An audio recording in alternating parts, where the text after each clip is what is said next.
제가 오늘부터 창세기 강의를 하려고 하는데요.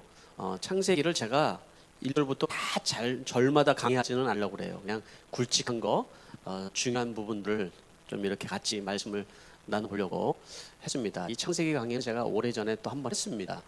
그렇지만 제가 성경을 꼭 강의하고 싶은 성경이 있다면 그건 뭐냐면 창세기하고 그리고 요한계시록입니다. 요한계시록 제가 2번 했고요. 창세기 지금 한 번 했는데 다시 한 번 하는 겁니다. 또 그 가운데 요한복음과 로마서를 강의하면 좋겠다 생각을 해서 로마서를 했고요. 많은 성경을 했지만 요한복음은 제가 하지는 않았는데 마태, 마가, 누가, 요한복음도 이제 할 계획을 가지고 있습니다. 마태복음 했어요. 그리고 누가복음도 제가 했거든요. 창세기가 왜 우리에게 이렇게 필요하냐면 우리 인생의 근원, 뿌리를 얘기하고 있기 때문에 그래요. 그죠? 여러분, 우리 호주 사회에 살고 있으면서 우리 교회에서 지금 2년차 어린이 창조과학 캠프를 하고 있는데 이 창조과학 캠프를 왜 우리가 하고 있을까요? 어린이 100명, 교사들 100명, 봉사자 100명에서 한 200명에서 그 이상이 모여서 축제 같은 시간을 하고 있는데 사실 그 짧은 시간에 아이들에게 그 세계관을 바꾸는 것은 쉬운 일은 아닙니다. 그렇지만 창조과학 캠프라는 것을 통하여서 그 근원을 알려주고 싶은 거예요. 이 땅에 여러분과 살고 있는 이 세상을 지배하고 있는 많은 사상 중에 자연주의가 아주 뿌리 깊게 내려져 있거든요. 자연주의라는 것은 오랜 시간 동안에 우리 안에 자리하고 있는데 눈에 보이는 것만 보고 판단하는 것을 얘기를 하는 겁니다. 그리고 약육 방식으로 적자 생존. 그래서 자연주의 사상에서 나온 최고의 걸작품이 뭐냐면 진화론이라는 거예요. 진화론.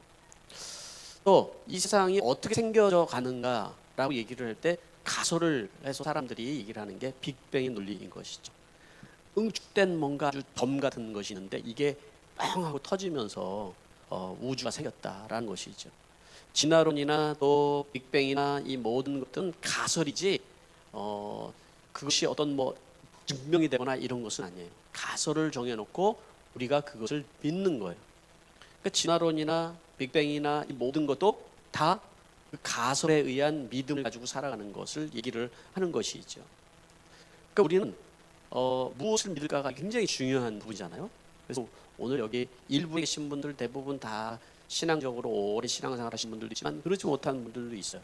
그런 분들에게 있어서 각자 내가 이제까지 생각해왔던 것하고 다를 수도 있어요. 그렇지만 들어보고 여러분들이 정말 무엇이 맞는지를 하나님께서 여러분 지혜를 주시고 판단할 수 있는 은혜를 주실 줄 믿습니다. 그러니까 우연히 생겼다라는 것이죠. 이 세상은 우연히 생겼다고 그러는데 제가 말씀드린 것처럼 우리는 다 하나님의 계획 안에 생긴 거예요. 이 세상도 하나님의 계획 아래 생겼다라는 것을 믿는 거, 그게 창세기예요. 창세기. 그 오늘 이 창세기를 여러분들에게 하면서 우리 인간의 깊은 뿌리, 그것을 살펴볼 수 있을 거라고 생각을 합니다. 우리는 생각하는 이성이 있으니까 과학적인 사고를 우리는 신뢰를 해요. 그렇지만 그 과학적인 사고라는 것도 어떻게 보면 가설을 정해놓고 논리 정연하게 하는 것이지 다 모든 것이 검증된 게 아니에요. 예를 들어서 제가 어렸을 때 학교에서 배우는 진화론과 지금 우리 아이들이 학교에서 배우는 진화론은 또 달라요. 인류의 근원에 대해서 다 배우는 게 달라요. 가설은 언제든지 바뀌는 거예요. 그리고 우리는 참 진리인 말씀을 우리가 듣고 그것을 믿고 가야 된다는 것이죠. 어느 날 밤 유대인 지도자가 예수님을 찾아왔어요. 예수님을 보니까는 하나님의 아들이신 것 같은데 믿음은 잘 안 생기는 거예요. 그래서 이것저것을 물어보는데 예수님께서 이렇게 말씀하셨어요. 내가 땅의 일도 믿지 않는데 하늘의 일을 말하는 네가 믿을 수 있겠냐? 라고 말씀하셨거든요. 네? 저는 여러분들이 이 창세기는 땅의 일이 아닌 하늘에 속한 이야기를 하는 것이라면서 여러분 말씀을 드리고 싶어요. 그래서 우리의 좁은 이해와 이 사고를 가지고 다 이해할 수가 없어서 성경은 이해하라고 말하지는 않아요. 이해할 수가 없죠. 단지 이 성경은 믿음으로 시작하도록 선포하고 시작을 한다는 것입니다. 그래서 여러분 첫 단추가 중요해요. 여러분 신앙생활 할 때도 첫 단추가 굉장히 중요한 것인데 여러분들 그 믿음의 기초가 바로 이 창세기에 있다는 것입니다. 이 창세기를 잘 여러분들이 배우셔서 여러분들이 믿음의 눈이 열려지고 또 여러분에게 새로운 눈이 열려지는 축복이 있게 되기를 바랍니다. 네. 그래서 오늘 이 창세기 첫 번째 우리 가볍게 좀 시작을 하려고 하는데 창세기 1장 1절에서 3절 첫 번째 여러분과 같이 나눈 이 말씀에는 창조주 하나님을 만난 것이 우리에게 최고의 축복이라는 거예요. 1절 말씀을 다시 한번 우리 한번 읽어볼까요? 시작. 태초에 하나님이 천지를 창조하셨다. 네, 성경은 이렇게 시작을 하는 거예요. 하나님이 우리 인간에게 이 성경이라는 것은 그 사랑하는 사람들에게 편지를 보내듯이 우리에게 보내진 편지라고 얘기를 하잖아요. 그죠? 그러면서 편지를 내가 사랑하는 사람에게 딱 보내면서 제일 처음에 무슨 말을 할까? 여러분 그 연애 편지 써보신 분들은 알잖아요. 가서 홍닥홍닥거리고 그리고 무슨 내용을 내가 시작을 할까? 그러지 않습니까? 그러면서 편지를 썼는데 하나님께서는 이렇게 시작을 하는 거예요. 태초에 하나님이 천지를 창조하셨다.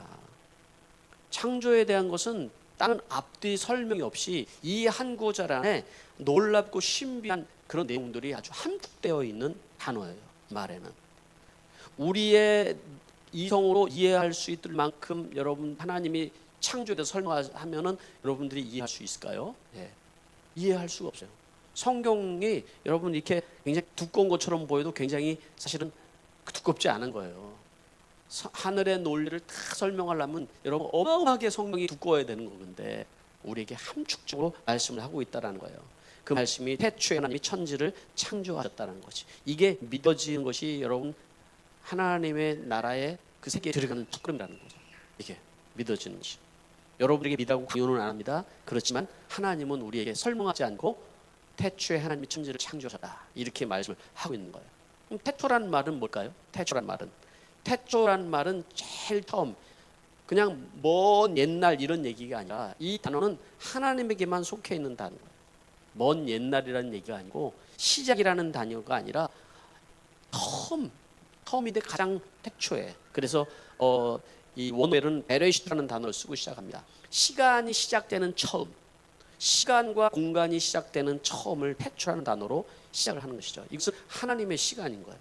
하나님이 세상을 시작하실 때 하나님께서 이 창조하실 때 시간과 공간도 만드셨다는 것을 얘기를 해주고 있는 거예요. 태초에 하나님이 시작하셨다는 거예요. 그리고 태초에 하나님이라고 말씀하잖아요. 그 시작을 누가 하셨다고요? 주어는 하나님인 거예요. 주어는 하나님께서 시작을 하신 거예요. 세상은 다 누가 주인공이처럼 얘기해, 내가 주인공이처럼 얘기를 하고 있잖아요. 모두가 다 자기가 주인공이 되고 싶어합니다. 그러나 성경은 여러분 우리가 성경을 읽으면서 주목할 것은 주어는 언제든지 하나님이라는 것이죠. 하나님께서 세상을 창조할 때 시공간을 초월해서 영원 전부터 계신 그분께서 시공간을 창조하시고 그리고 온 천지를 만들어놓은 그 하나님이 우리의 삶의 주인이라는 거예요. 그 하나님이 천지를 창조하셨다. 천지라는 말은 한자로 풀으면 하늘과 땅이라는 것인데 여기도 함축된 것이죠. 땅은 우리가 밟고 사는 이 땅을 얘기하지만 하늘이라는 것은 여러분 우리가 보이는 지금 저 하늘에 보이는 별, 달이 보이는 것이 전부가 하늘은 아니죠. 여기서 얘기하는 하늘이라는 것은 우주를 넘어서 더 큰 하늘까지 다 포함하고 있는 것이고 또 우리의 눈에 보이지 않는 영적인 존재가 사는 것까지 다 포함한 하늘을 얘기한 거예요. 그걸 바울은 삼층천이라고 얘기를 했죠.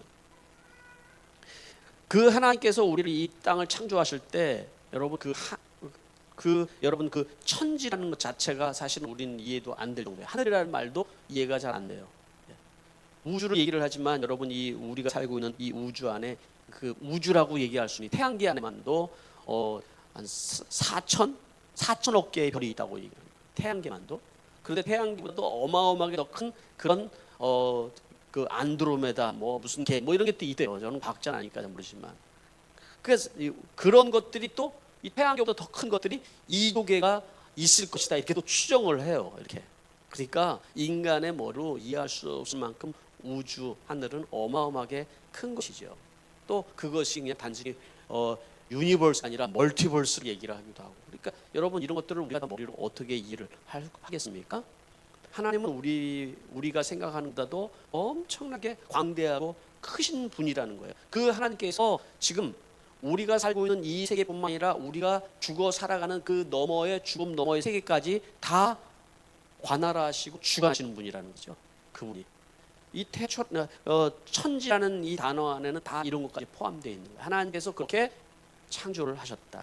이 창조라는 단어가 이제 나오죠. 창조하셨다. 창조하셨다라는 것은 무에서 유를 만들어갈 때 창조라는 단어를 씁니다. 창조라는 말을 두 가지로 써요. 뭐냐면 바라 그리고 야차르 이런 두 단어를 쓰는데 미안합니다. 이거를 설명을 하려니까 다른 방법이 없어요. 그래서 바라라는 이 뜻에 여기에서 나오는 뜻은 바라로 썼는데 그것은 아무것도 없던 곳에서 만들어낸 것을 창조라고 얘기합니다.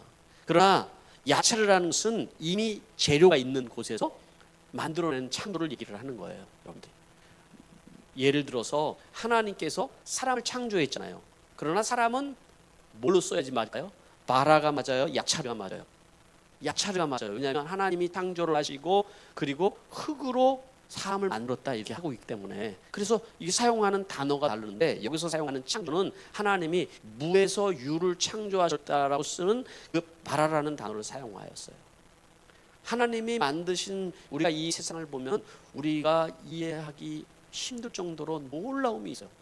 그냥 너무 아름다운 곳들 있어요. 그냥 우리는 이렇게 밖에 가서 꽃 하나만 봐도 너무 아름답잖아요. 어떻게 이렇게 아름답게 꽃이 필 수 있을까?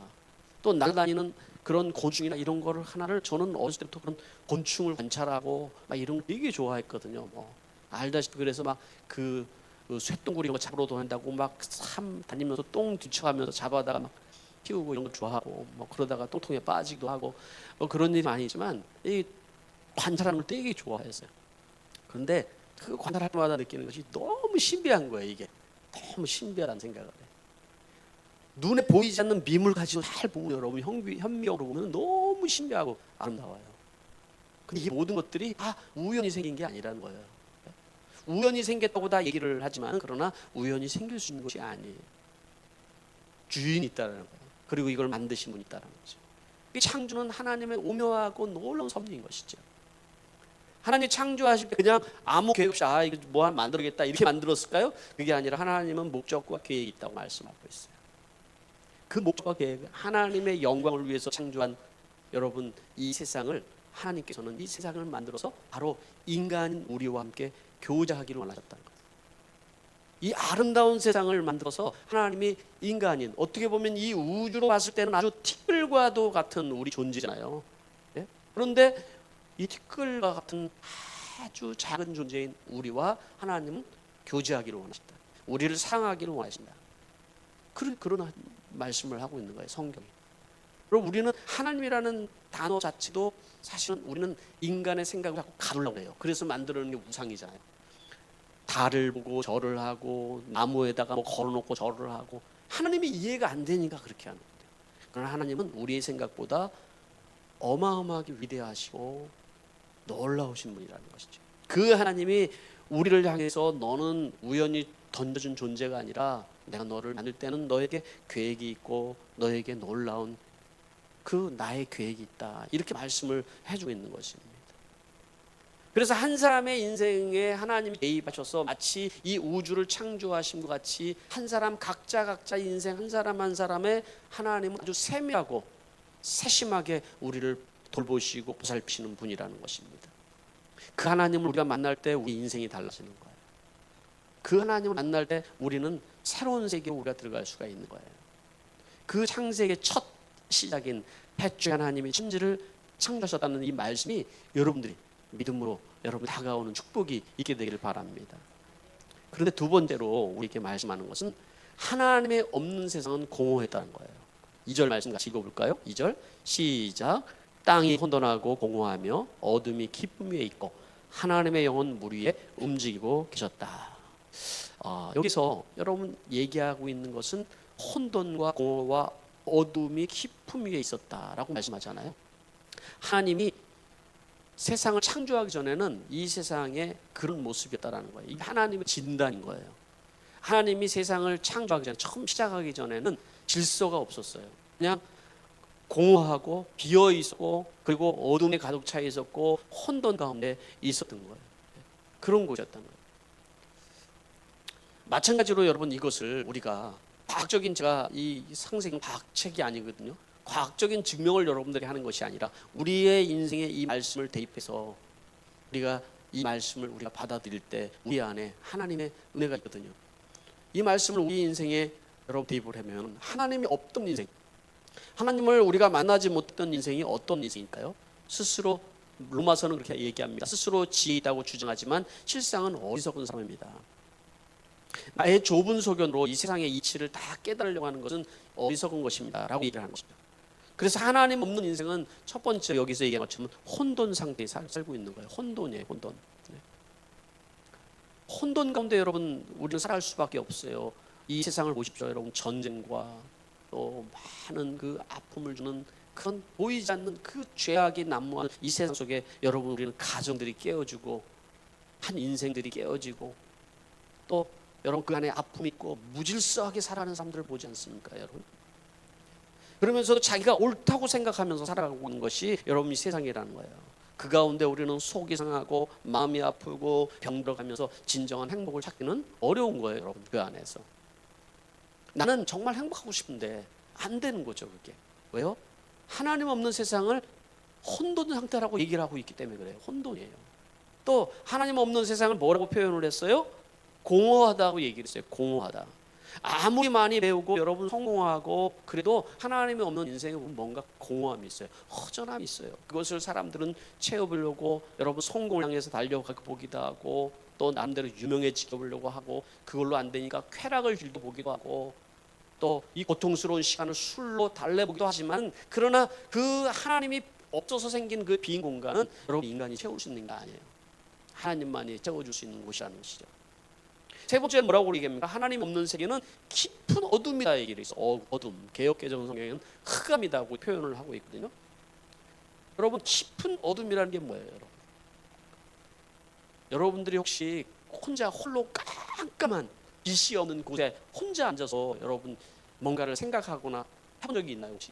그때 느끼는 감정들이 뭘까요? 두려움이네요? 답답함 뭐 이런 거 아니겠어요?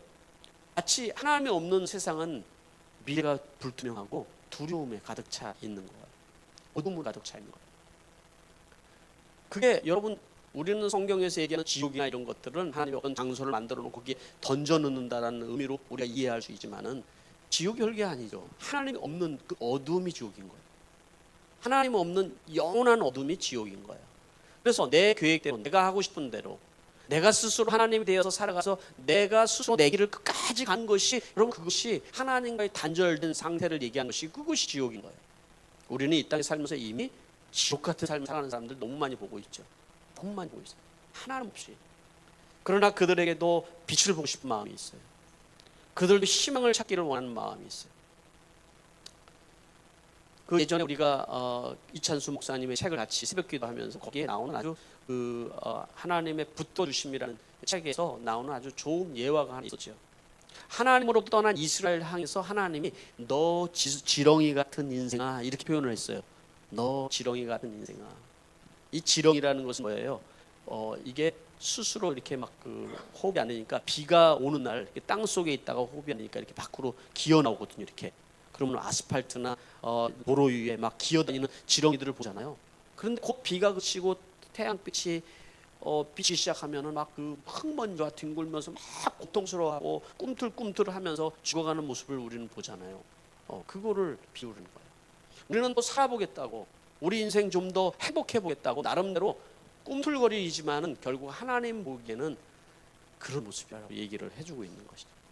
하나님 없는 인생이라는 것은 혼돈이고 공허이고 그리고 깊은 어둠과 같은 곳이라는 것이죠. 그게 하나님의 진단이라는 것입니다. 저는 여러분들이 하나님이 우리를 위해서 창조한 이 세상 속에서 하나님의 그 계획을 깨닫고 여러분을 향해서 하나님이 계획하신 그 길 갈 때 받는 그 축복을 누릴 수 있는 여러분 되시기 바랍니다. 하나님은 그런 혼돈 가운데 있는 또 공허와 깊은 어둠 가운데 있는 세상을 그냥 두신 것이 아니라 어떻게 했냐면 그 뒤에 나오는 단어가 뭐라고 하냐면 하나님의 영이 물 위에 움직이고 계셨다. 이게 하나님의 영이 하나님의 영이라는 것은 뭘 얘기하는 거예요? 성령님을 얘기하는 거잖아요. 성령 하나님을 얘기하는 거죠. 성령님이 운행하고 계셨다. 그래서 이 혼돈과 공허와 어둠의 이 세상 속에 하나님이 개입하셨다 이 얘기를 하는 거예요. 그 가운데 또 여기서 하나님이 움직이고 계셨다라는 이 단어의 원어를 잘 풀어보면 개역개정에는 운행하다, 또 우리 성경에는 지금 움직이다 이렇게 돼 있잖아요. 이 원어에 보니까 품고 계시다 이런 뜻이더라고요. 그게 무슨 말이냐면 혼돈과 공허와 깊은 어둠을 하나님이 품고 있었다라는 거예요. 하나님이. 그걸 그냥 이렇게 방치하고 온 것이 하나님이 품고 있었다.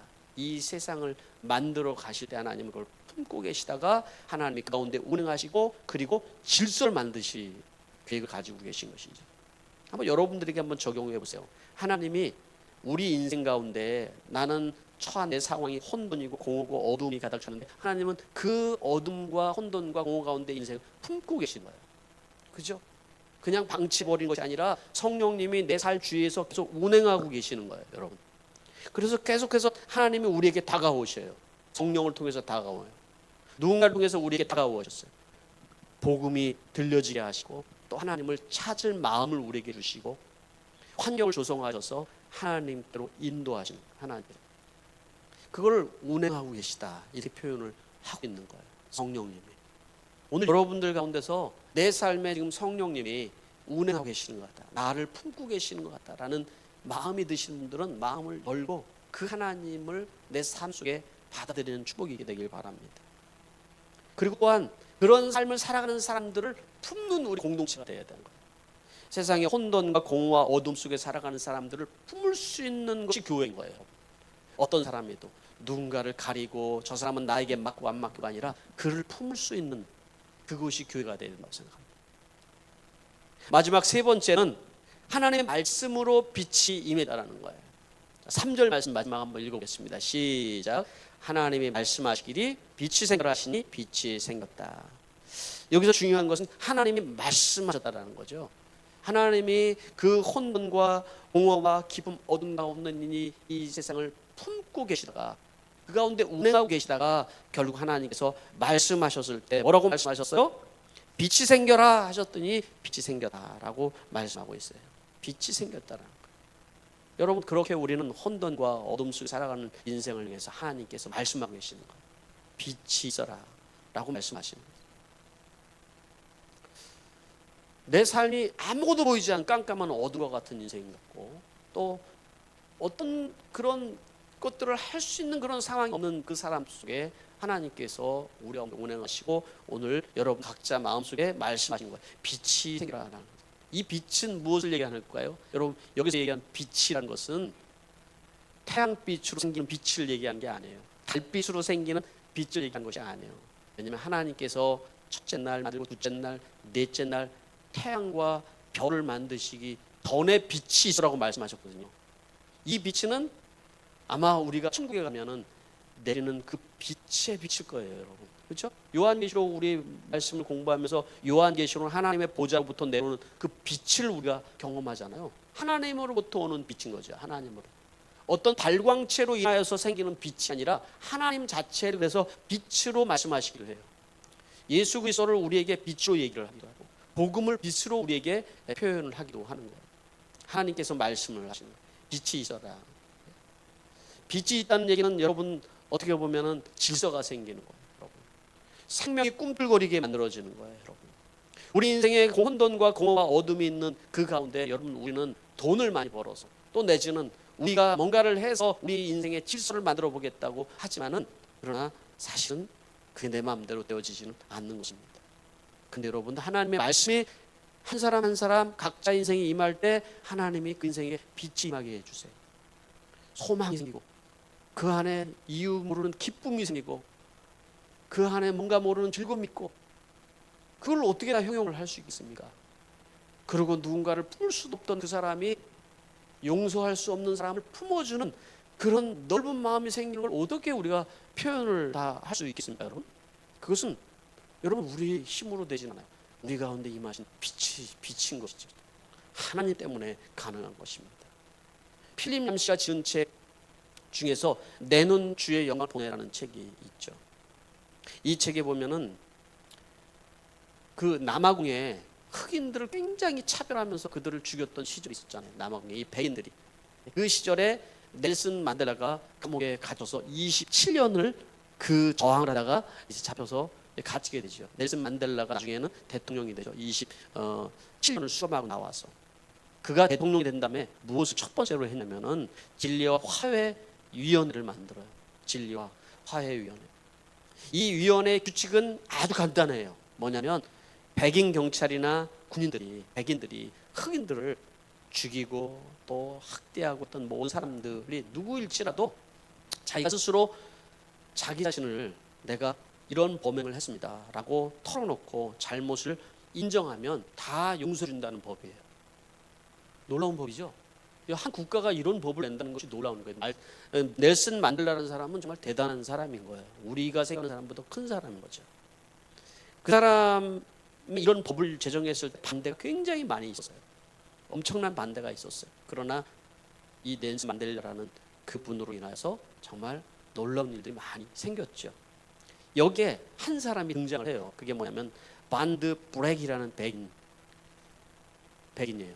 이 사람은 이제 백인 경찰로서 많은 죄를 지었던 거예요. 청문회 이 사람이 나옵니다. 그리고 자기 죄를 털어놓기 시작을 해요.